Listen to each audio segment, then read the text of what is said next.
Hello बच्चों, कैसे हो आप। आज हम कक्षा 5 सप्ताह 2 पर्यावरण अध्ययन की वर्कशीट हल करेंगे।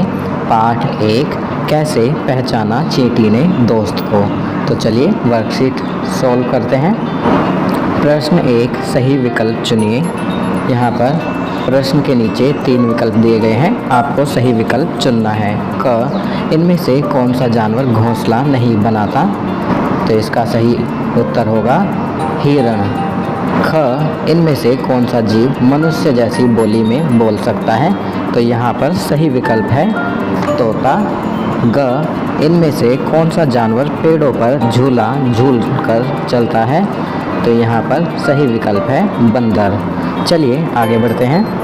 प्रश्न 2 निम्नलिखित में से जिन जानवरों के कान बाहर दिखाई देते हैं उनके नाम पर गोला लगाइए तथा जिनके कान दिखाई नहीं देते उनके नाम के नीचे रेखा खींचिए।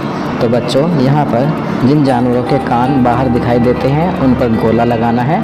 तो गोला लगाएंगे हम हाथी, खरगोश, भैंस पर। और जिनके कान बाहर नहीं दिखाई देते उनके नाम के नीचे रेखा लगाएंगे। तो रेखा हम लगाएंगे चिड़िया, कबूतर, छिपकली, मछली, चींटी, मोर, सांप, मगरमच्छ पर। इन जानवरों के कान बाहर नहीं दिखाई देते। चलिए आगे बढ़ते हैं। प्रश्न 3 निम्न विलुप्त जीवों के नाम उनके सामने के रिक्त स्थान में लिखिए अथवा अपनी कॉपी में लिखिए।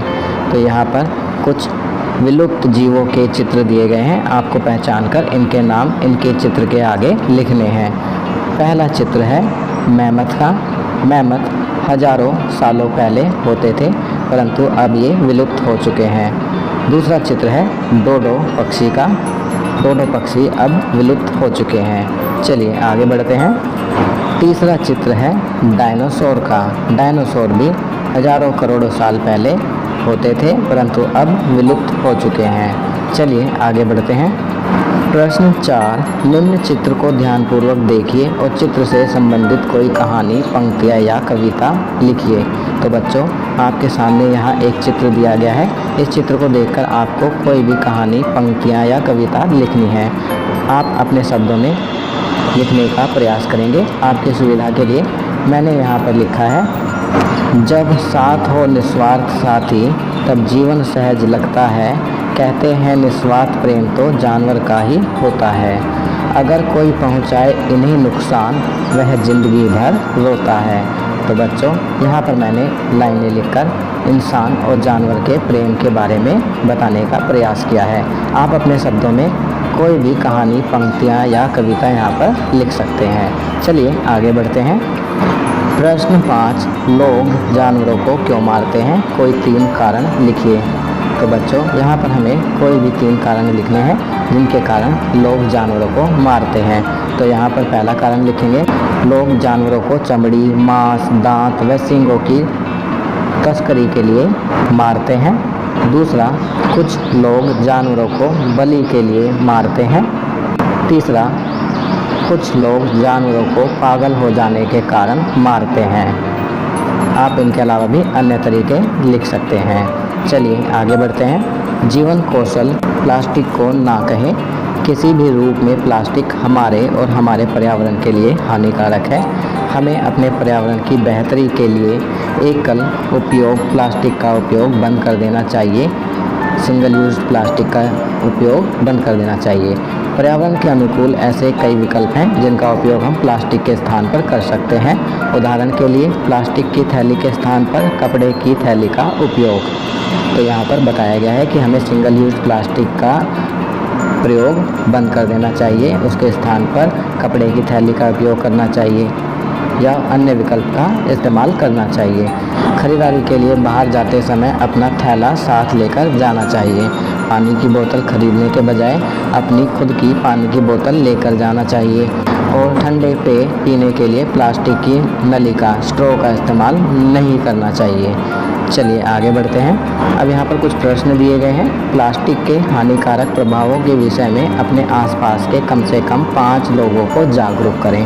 तो बच्चों यहाँ पर आपके लिए एक एक्टिविटी या कह सकते हैं कि कार्य दिया गया है कि आप अपने आसपास के 5 लोगों को प्लास्टिक के हानिकारक प्रभावों के विषय में जागरूक करेंगे। बच्चों, आपको यहाँ ये बताना चाहूँगा कि जिस तरह से कोरोना फैला हुआ है, आप व्यक्तिगत रूप से जाकर उन्हें जागरूक नहीं करेंगे। आप फ़ोन के द्वारा या व्हाट्सएप पर मैसेज करके किन्हीं 5 लोगों को जागरूक कर सकते हैं। प्रश्न 2 है, पुराने अखबारों या पत्रिकाओं का उपयोग करके एक कागज़ का थैला बनाएं। तो यहाँ पर आपको कागज़ का थैला बनाना है। पुराने अखबार या कोई भी मैगज़ीन पत्रिका हो उसका उपयोग करके। प्रश्न 3 है, बेकार प्लास्टिक के पुनः उपयोग के किसी एक तरीके का सुझाव दें। उदाहरण, बेकार प्लास्टिक की बोतलों से पौधे का गमला बनाना। तो यहाँ पर आपको जो भी बेकार प्लास्टिक है उसके उपयोग का एक तरीका सुझाना है। यह कार्य आप स्वयं करेंगे। आप बताएंगे कि प्लास्टिक की किस बेकार चीज़ से आप क्या बना सकते हैं। तो यह कार्य आप स्वयं करेंगे। चलिए आगे बढ़ते हैं। त्यौहार अंबेडकर जयंती। तो यहाँ पर अंबेडकर जयंती त्यौहार के बारे में बताया गया है। डॉक्टर भीमराव रामजी अंबेडकर के जन्म दिवस के उपलक्ष्य में 14 अप्रैल को भारत में हर साल अंबेडकर जयंती मनाई जाती है। उन्हें भारतीय संविधान के पिता के रूप में भी जाना जाता है।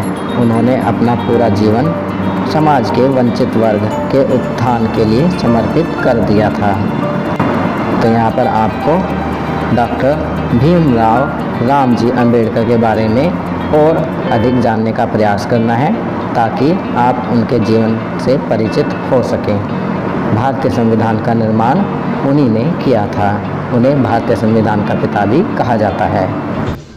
तो बच्चों, ये वर्कशीट यहाँ कंप्लीट होती है। अगर यह वीडियो आपको अच्छी लगी तो इसे लाइक एंड शेयर ज़रूर करें।